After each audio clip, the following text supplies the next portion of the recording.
guys, it's Haley and welcome to another bookish video.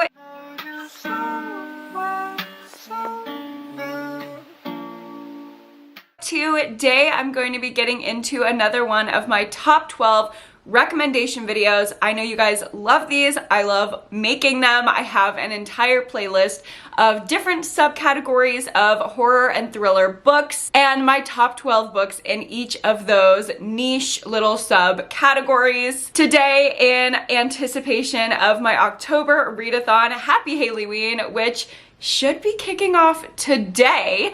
I hope you are reading along with me, and we'll have multiple sprints, watch parties, etc., going on all throughout the week, so I will link everything below. Check it out, participate. But one of the prompts for my readathon is reading a book with queer rep, preferably by a queer author, so it's an own voices informed story, but any rep.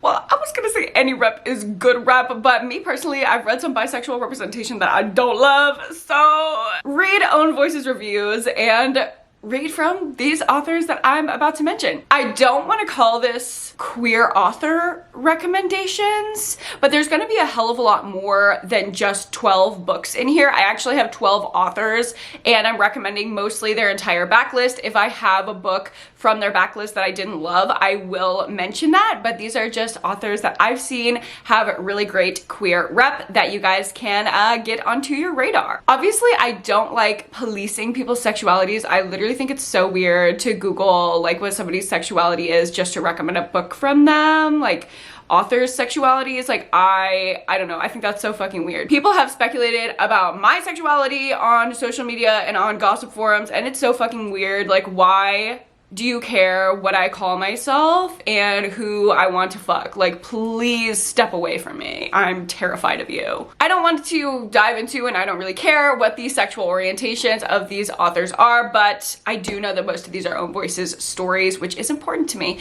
So kind of take all of that with what you will. I don't know. Queer people deserve really great, well-written, well-represented horror stories because I personally, as a queer lady, have felt very connected and seen in the horror genre from a very young age too. So without further ado, here are 12 horror and thriller authors that write really great queer representation. Let's start with Carmen Maria Machado. Now, this is the only book that I've read from her. I believe I've read a couple things from her in other anthologies and such, but this short story collection, Her Body and Other Parties, just really stands out to me when I think about her writing. This was a 5-star collection for me, and that doesn't happen a lot. That means every single story has to be a banger, and every story in here is really deeply horrifying. It might not be like, ooh, spooky ooky, but it's scary because if you're a woman, especially a queer woman in this world, you know how it is to have your body policed by men. I mean, when I go through things on the internet, especially like conflict with men, it is so shocking to me the way that, you know, the man that I'm pitted against or whatever is never policed for his appearance, and I am like picked apart and ripped to shreds. Like, it's just, women's bodies are under attack, and this is some amazing commentary on that. It feels very cathartic to read, but then there are also like very empowering moments. There are very validating moments. And of course, it's through the lens of weird, fantastical, at times trippy horror. So highly recommend this. I also really want to read In the Dream House. One of my closest friends, who is also a queer lady on BookTube, named In the Dream House as one of her favorite books of a few years ago. So that one is on my TBR and I really want to read it, and I love Carmen Maria Machado's writing style. Next up, of course, we have Eric LaRocca. You knew they would be on this list. I pretty much love all of his books, like his entire backlist. I'm obsessed with. I think they're just so talented. This is probably their most popular. Things Have Gotten Worse Since We Last Spoke, and it's a queer short horror story about two women meeting on a forum trying to sell and buy an apple peeler, but then their relationship turns kind of sinister sinister from there. I also love You Lost a Lot of Blood, Everything the Darkness Eats, The Trees It Grew Because I Bled There, and They Were Here Before Us. They Were Here Before Us is a short story collection that was actually on my favorite books of the year last year. They just write with such a layered, meaningful style. Like I could write a dissertation, I feel like, on every sentence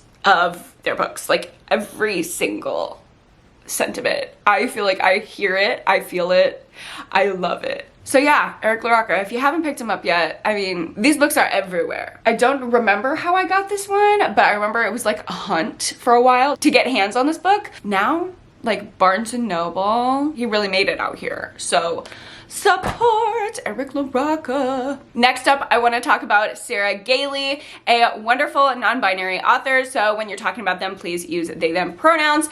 I read 2 books from Sarah, and one of them I did not love. I'm going to be totally real. The Echo Wife works for a lot of people. It did not work for me, but I did like the concept so much. Honestly, I feel like I rated it so low because I was more disappointed in it. I don't think it was a bad book, but it definitely didn't measure up to what I wanted. It is a sci-fi horror about cloning, basically, and a woman who clones herself and then has like a weird fucked up relationship with the clone. The clone gets involved in the relationship. It's like weird, but it was super slow and one note to me, which was disappointing, but I did love the concept. So I went ahead and picked up Just Like Home, which is more of a straight up horror and less sci-fi, and I definitely enjoyed that a lot more. Their writing style really shown in a full length novel where I feel like there was a little bit more depth, actually a lot more depth. It kind of has that same commentary that I loved in How to Sell a Haunted House by Grady Hendrix, where a woman is going home to take care of her ailing mother, and she's in her childhood home uncovering all of the darkness and secrets there, and we're kind of trying to figure out like what is living in this house, what horrors are there, and of course it's like generational trauma and all of those things. You find out some really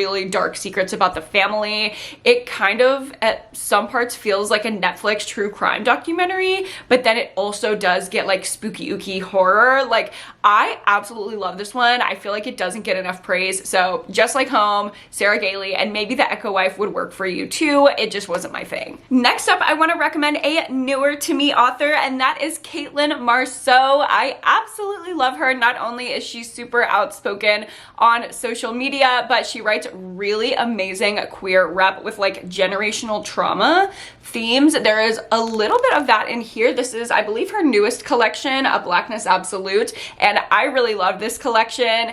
It has some great stories in it. I will go ahead and tell you my favorites. A Blackness Absolute, the title story, is phenomenal. It's about being stuck in a cave system, and it is so claustrophobic and freaky. I loved Gordon. I love the blue. I love Dorian. Like, there are so many good short little horror stories in here, and they just feel like creepy and atmospheric. But if you're gonna pick up anything from Miss Caitlin Marceau, you've got to read This Is Where We Talk Things Out. Oh my god, when I talk about generational trauma rep, like this could be really triggering, so look out for yourself before you get into this book. But it's about a girl who's about to marry her fiance, and her fiance's a woman, which I guess came as a shock to her mother. So she's going on this little like weekend getaway with her mom to try to make nice before the wedding, so mom doesn't, I guess, create any issues, and they can like get rid of the strain in their relationship before she moves on to a new phase of life. It doesn't go as planned.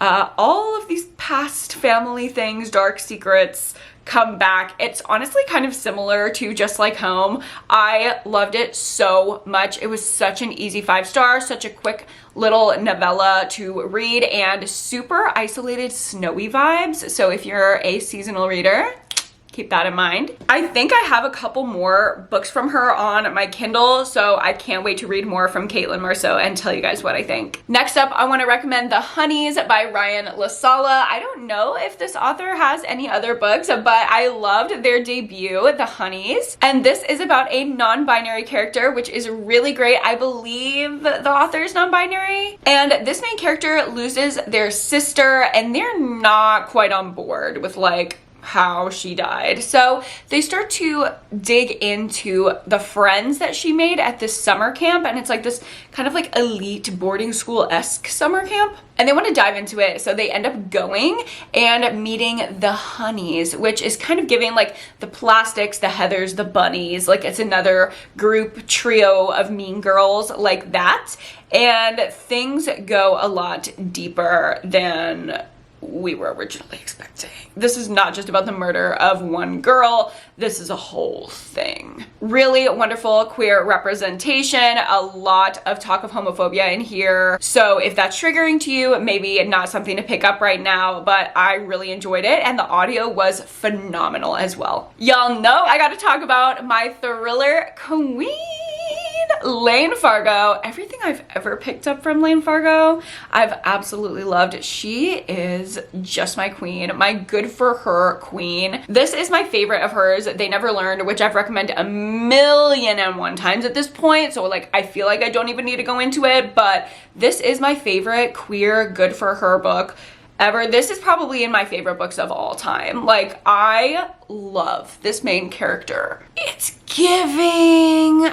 I'm taking care and exterminating all the shitty men on the planet while like trying to figure out my own shit and being just like chaotically bisexual in the process. She's hot, she's complex, and she kills men. Like, that's all I need to know. That's literally all I need to know. And the twist in this book, I personally loved it. I know some people are like, I guessed it. I didn't.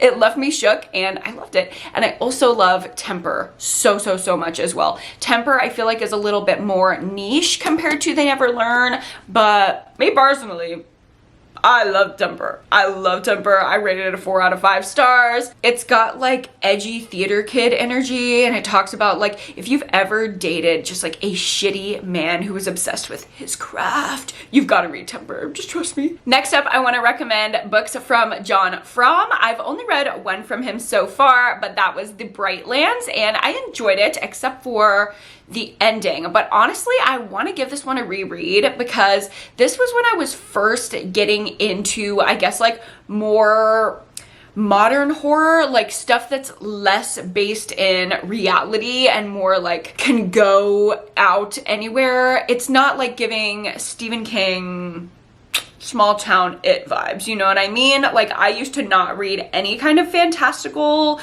unbelievable, conceptual horror at all. Obviously that's changed dramatically, but I read this one so long ago when it first came out. I need to do a reread of it because I think I would like it a lot more. And this is a thriller, but it definitely has those, like I said, like conceptual, fantastical horror themes. If that bothers you, I don't think you'll like the ending because that was what bothered me. But for the majority of the book, I really loved it. It has that small town thriller feel, but we're following queer characters, which is so refreshing. Basically, in this small town in Texas, all of these boys have gone missing and they're turning up dead, and we're wondering like what happened to them. That is the crux of the story. And we're following various characters, actually quite a bit of characters. I remember I had to make a character list to keep them straight. Keep them straight. These people are not straight. Literally nobody in this book is straight. So that was ironic. But most of the characters are either really endearing or really frustrating. Like, I felt very strong emotions for these characters in either direction. So now that I'm really reflecting on it, like, I need to reread The Brightlands. I really need to reread it. Because if that ending hits for me now, like, I feel like this could be a new favorite. Thinking, considering, wondering, I don't know. Y'all try it out and let me know. Next up, I have Our Wives Under the Sea by Julia Armfield. This is, again, the only book that I've read from this author, but I'm very interested in reading more because I absolutely loved this one. It has like a character-driven, slow creeping style, and it's following a queer relationship where one woman is a scientific researcher and she does research in submarines, like under the ocean, about the ocean, and she goes on like a research mission and she comes back weird as fuck. And her wife is like, hi, what's going on? Like, who are you? I don't know you. So we're trying to figure out what the hell happened down there in that submarine. It is super claustrophobic, super creepy. Good, meaningful commentary, but very slow. So you're gonna have to trust the process with this one. I have a reading vlog coming out soon where you can see my entire experience reading this. And some things didn't click for me, but the majority of it, like the actual writing style, the plotting, the characters, I didn't have any issue with that. It was just like my intrigue was waning because I'm figuring out I don't like stuff that has to do with like water or like under the sea. I don't like it. I liked the claustrophobia aspects of this, but like you got to be like a really like water horror loving girl to get into this, and I don't think that's me, which is interesting. Like I thought that I was like an underwater queen, but apparently not. But really great queer rep in here regardless, and can't wait to read more from Julia Armfield. And all throughout my experience reading Our Wives Under the Sea, I was kind of comparing it to Feed Them Silence by Lee Mandello. I liked this one a little bit more, just a smidge more. I believe I gave it a half star higher. And this one is again following a queer couple, and one of them is a scientific researcher, and she is working with wolves, specifically studying like getting into the mind of a predator. And so she uses like I don't fucking know, like girl, I'm not a scientist. She connects her brain to the wolves somehow, and she can like experience exactly what they're experiencing and like know what it's like to live as a wolf. And that was so much more interesting to me than like diving under the sea submarine vibes. So they were very, very, very similar, but this one had like more interesting content for me. Again, great queer representation, slow creeping horror with tons of commentary. I think there is debatably more commentary or more interesting commentary in here than there was in Our Wives. I don't know why I'm directly comparing these. They're just kind of similar in my brain, but I recommend them both. Also would love to read more from Lee Mandello because that's the only book of theirs I've read. Next up, I want to talk about a thriller, and that is Yes Daddy by Jonathan Parks Ramage. And this is such an emotional thriller that I feel like nobody talks about. Like this book has layers. This book is important. And we are following a gay main character who is trying to like bust into the show business kind of industry. I believe he's in New York. I think it starts in New York and then they go to LA halfway through, but it's very like Hollywood Lights vibes.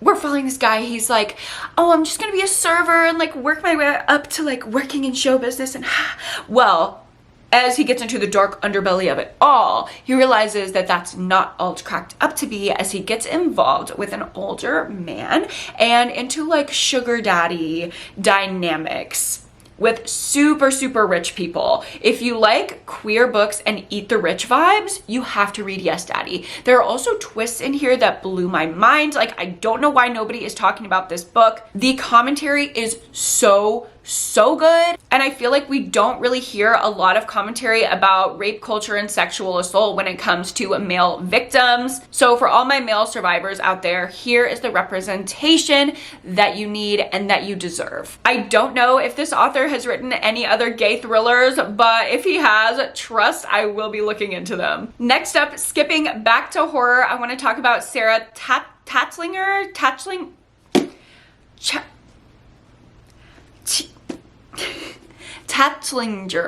Girl, I can't say your last name. I'm sorry. Every time I try, I get tongue twisted. So just look at the photo on screen, okay? I read To Be Devoured, this little novella by her, and I was just blown away. Like, this was one of the first queer books that I read that I was like, yup, this is it. This kind of queer horror, this is my lane. Like, this is one of the books that actually got me into it. This and Dirty Heads, which I'm not sure why I'm not mentioning Dirty Heads in this video, but yeah, To Be Devoured and Dirty Heads were like the books that got me into queer horror. This book follows a girl who is just spiraling, as you do. She has this friend and she's low-key obsessed with her, and they start to date and things get weird and fucked up, and she has this obsession, like hyperfixation with eating carry on. Like the idea of consuming flesh is just super, super appealing to her, and she cannot drop it. Like her brain cannot drop it. So we see her spiraling in her relationship and also in this hyperfixation, and there's cannibalism and there's body horror and there's creature animal horror, and it is disturbing. But the commentary is commentarying. It is so easy to read because it's just like it sucks you into this weird little world and then it spits you out so fast. I love it. I believe it's on Kindle Unlimited, or it was at the time that I read it, so highly recommend. And we have arrived at the rounding out of the dozen, our last queer author recommendation, and that is Kate Alice Marshall. Now, I picked up this little book of the month thriller, What Lies in the Woods, and I was like, okay, like it's gonna be giving another missing girl thriller, like we've seen it before, what are you possibly gonna give me? And then she served what she needed to. Like, she caught me off guard with the bi rep, the casualty of the bi rep too. I was like, oh, not it being me in the pages. And that feeling is why I think representation is so important. So thanks for that, Kate. But like I said, this is kind of like giving missing girl thriller vibes, but it's not like, okay, there's a string of missing girls. Like, no, it's more interesting than that. So 3 girls who were best friends got into a basically like survival, like they survived their own horror movie situation in the woods, and our main character got out alive. Like, she was the final girl. She was bloody, walking out of the forest like, I made it. Well, when they put the man away who attacked them, and I think he like murdered other people as well, they lied. We don't know what they lied about. We don't know if he was actually the culprit, but we know something's sketchy because one of the 3 girls calls our main character up and is like, I'm gonna tell the truth, girl. I'm going to expose everything that that we lied about. Thus, the mystery begins, unraveling all the lies, finding out exactly what happened, and uncovering more misdeeds along the way in present day. I love the dual timeline. I love the characters. A lot of the bad reviews say like they're unlikable characters, but I think that's why I loved it so much. Like, these characters feel dimensional, they feel imperfect, they feel human, and I love female characters like that. Let's be real, like, why would we want to read about another perfect ingenue female character? Like, I don't give a fuck about that. And the queer rep is just a cherry on top. It doesn't have to be about being gay. Like, when there's a gay character, the book doesn't have to be about gayness, you know what I mean? Like, I love queerness, I love talking about it, but we are so much more than that. So I appreciate the casualty of the representation as well. And that is gonna be it for my top 12 horror and thrillers by queer authors with queer representation by queer authors, I believe, video. That's the video. This is the video. That's it. I hope you enjoyed it. I hope you got a couple good recs from me. I hope you will participate in Halloween and read any of these books for the queer rep prompt. If you enjoyed this video, go ahead and give it a like and subscribe to my channel if you haven't already. Don't forget to go to therapy and read a book this week, and I will see you guys in my next one. Bye!